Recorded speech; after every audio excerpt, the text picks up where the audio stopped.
Pemerintah Kota Padang, Sumatera Barat melalui Dinas Pendidikan dan Kebudayaan setempat mengeluarkan surat edaran meliburkan proses belajar mengajar bagi pelajar mulai dari tingkat PAUD hingga SMP sederajat pada Senin 1 September.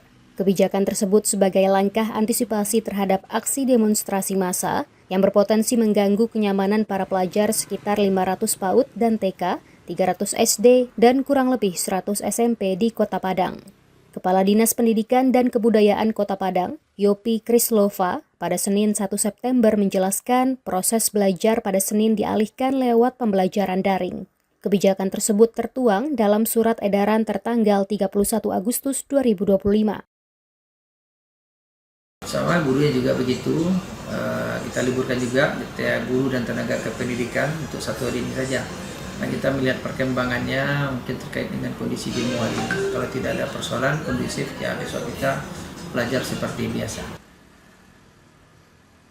Selain itu, Yopi juga meminta orang tua agar mengawasi para siswa, terutama pelajar SMP, untuk tidak terlibat dalam aksi demonstrasi yang dapat merugikan siswa. Dari Padang, Sumatera Barat, Melanie Friati, Kantor Berita Antara, mewartakan.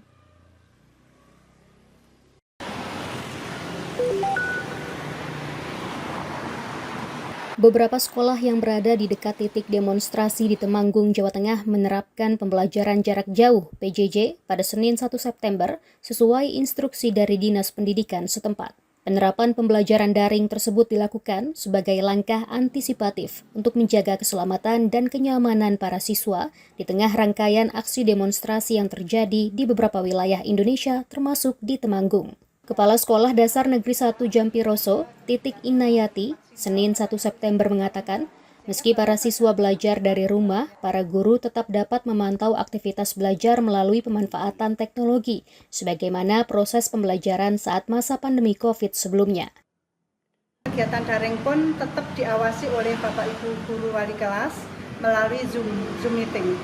Jadi tidak ada guru nganggur di sekolah, tetap mengawasi, memantau kegiatan pembelajaran anak-anak di rumah, tetapi melalui Zoom meeting. Kalau yang kelas 1 itu dengan beberapa tugas yang kemudian ditargetkan selesai anak-anak pulang jam 11 itu pekerjaan sudah selesai. Karena kalau diliburkan kan otomatis kan anak tidak melakukan kegiatan apa-apa ya Pak, tapi kalau belajar di rumah kami ada tugas. Jadi nanti bisa dicek, maksudnya kalau kami memberikan tugas secara online. Terdata jumlah sekolah dasar yang melakukan pembelajaran jarak jauh ada sebanyak 46 sekolah negeri dan swasta. Sedangkan sekolah menengah pertama dan atas ada sebanyak 26 sekolah negeri dan swasta. Dari Temanggung, Jawa Tengah, Firman Eko Handi, Kantor Berita Antara, mewartakan.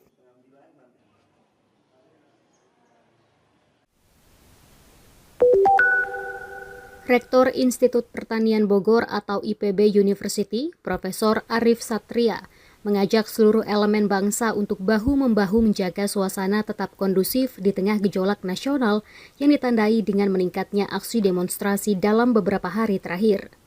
Arif menyampaikan keprihatinan mendalam atas jatuhnya korban jiwa dalam aksi unjuk rasa serta perusakan fasilitas umum di sejumlah daerah. Ia menegaskan kampus mengutuk segala bentuk kekerasan yang menelan korban dan merusak tatanan kehidupan masyarakat. Menurutnya, stabilitas politik dan ekonomi sangat penting agar Indonesia bisa tumbuh lebih baik. Seraya menekankan bahwa ketahanan pangan sebagai faktor utama penentu stabilitas nasional, pangan tidak hanya menyangkut kebutuhan dasar rakyat, tetapi juga menjadi kunci kestabilan politik dan ekonomi jangka pendek maupun menengah.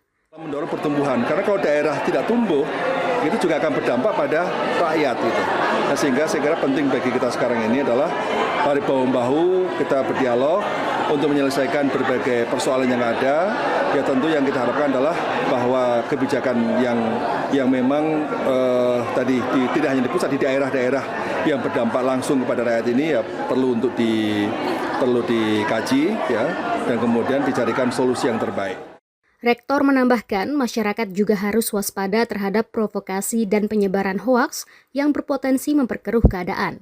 Ia mendorong mahasiswa dan sivitas IPB untuk tetap menjunjung nilai akademik, menyampaikan aspirasi secara beradab dan menjaga integritas moral.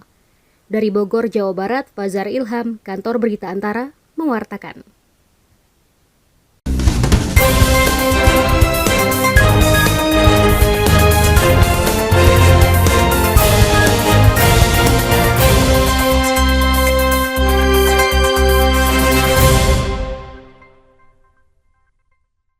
Halo Sobat ATR BPN, tanahmu ingin disertifikatkan?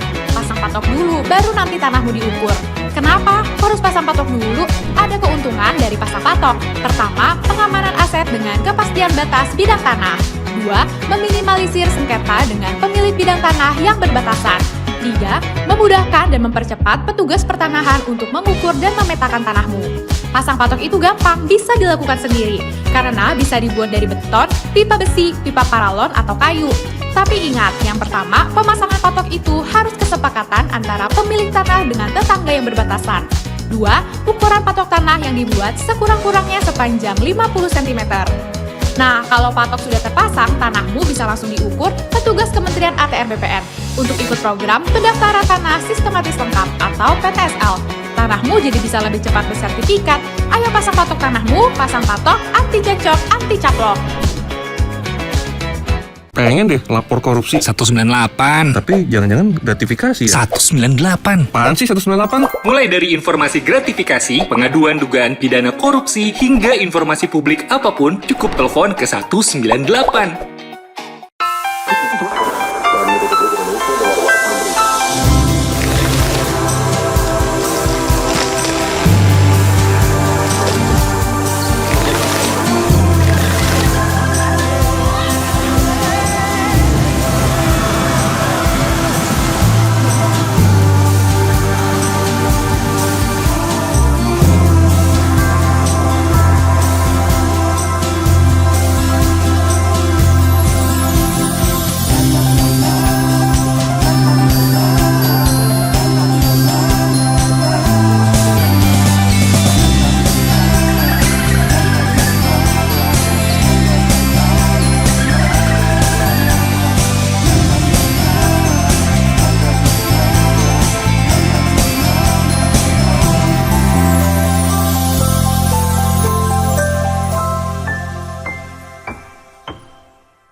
Divisi Propam Polri menetapkan perbuatan 2 personel Brimob yakni Kompol K dan Brib KR masuk ke dalam kategori pelanggaran berat atas kasus insiden rantis lindas ojol yang terjadi di Jakarta Kamis 28 Agustus lalu.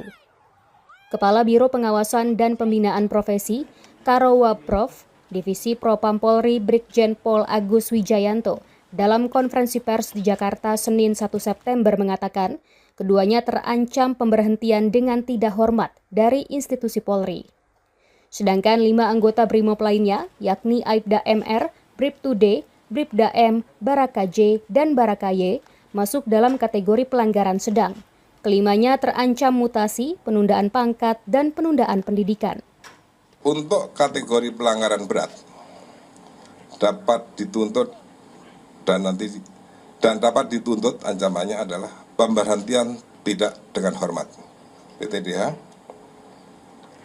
Untuk kategori sedang dapat dituntut dan nanti keputusan sanksi itu ada di Komisi Kode Etik Profesi Polri.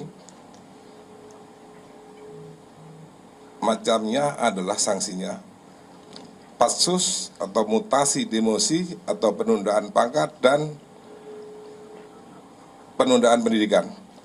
Jelasnya selanjutnya pada Selasa 2 September, pihak kepolisian akan melakukan gelar perkara untuk mengetahui unsur pidana dari 7 terduga pelaku dengan melibatkan pengawas pihak eksternal Kompolnas dan Komnas HAM. Dari Jakarta, Rian Rahman, Kantor Berita Antara, mewartakan. Komisi Pemberantasan Korupsi KPK menemui peserta aksi dari Aliansi Masyarakat Pati Bersatu (AMPB) di depan Gedung Merah Putih KPK pada Senin 1 September. Juru bicara KPK, Budi Prasetyo mengatakan, pihaknya mengapresiasi kehadiran Aliansi Masyarakat Pati Bersatu yang menuntut Bupati Pati Sudewo ditetapkan sebagai tersangka. Ia menjelaskan KPK masih melakukan penyidikan secara cermat sebelum menetapkan tersangka selanjutnya dalam kasus dugaan korupsi di lingkungan Direktorat Jenderal Perkeretaapian DJKA Kementerian Perhubungan. Selain itu, KPK tidak bisa menerbitkan surat rekomendasi pemecatan Bupati Pati Sudewo kepada Menteri Dalam Negeri dan Presiden. Surat itu kan bukan kewenangan KPK ya, terkait dengan penonaktifan jabatan seorang kepala daerah. Fokus KPK adalah terkait dengan penanganan perkaranya. KPK sebagai lembaga penegakan hukum, dalam hal ini upaya penegakan hukum tindak pidana korupsi, maka yang dilakukan KPK adalah fokus terhadap penanganan perkaranya. Ya, penanganan perkara dugaan tindak pidana korupsi dalam perkara DJKA dalam konteks kali ini. Budi menambahkan KPK terus melakukan pemanggilan terhadap saksi dan mendalami serta menganalisis setiap pernyataan dan informasi yang didapatkan. Dalam kesempatan tersebut, massa juga diminta bubar setelah aspirasinya diterima KPK. Dari Jakarta, Sanya Dinda Ibnu Zaki, Kantor Berita Antara, mewartakan.